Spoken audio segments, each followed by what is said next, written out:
వాడిని ఇంతవరకు దాకా పిచ్చోడు ఉన్మాదపోడు అనుకున్నాం. ఇప్పుడు దానికి దాటి మాట్లాడుతున్నాడని అర్థం. పిచ్చి ఉన్మాదం దాటినటువంటి వాడు. ఎందుకంటే జనం ఎప్పుడైతే రాలేదో పాపం అది ఫ్రస్ట్రేషన్లోకి వెళ్ళిపోయాడు. ఏం మాట్లాడాలో కూడా అర్థం కాలే.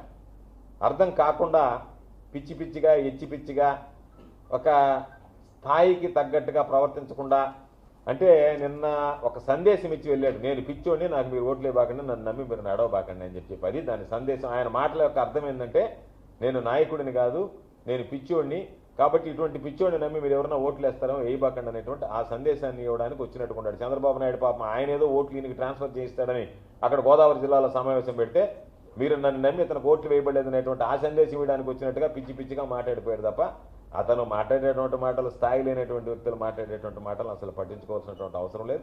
స్థాయే లేనటువంటి వాడి గురించి అసలు మనం మాట్లాడిన దండగా. చంద్రబాబు నాయుడు ఇప్పుడు ఏదో చెప్తున్నాడు, నేను వామనావతారం ఎత్తి నొక్కుతాను. వామనావతారం అని నువ్వు దొక్కేది, నేను చంద్రబాబు నాయుడు దొక్కి వదిలిపెట్టాడు వామనావతారం ఎత్తి, కింద కళ దొక్కిపరిచాడు, నిన్ను నొక్కాడు. నువ్వు ఆ వామనావతారం నువ్వు ఎత్తి, చంద్రబాబు నాయుడు వామనావతారం ఎత్తి నిన్ను కిందకు దొక్కితే పాతాళ లోకానికి, నువ్వు వామనావతారం ఎత్తి నీ కార్యకర్తని నిన్ను నమ్ముకున్నటువంటి నాయకులు వాళ్ళని పాతాళానికి దొక్కిపెట్టావు. ఇది మీరు చేసినటువంటి పనులు. ఏంటంటే ఆయన వామనావతారం ఎత్తాడు, నువ్వు వామనావతారం ఎత్తాడు, ఆయన నిన్ను దొక్కాడు, నువ్వు కార్యకర్తల నాయకులను దొక్కావు.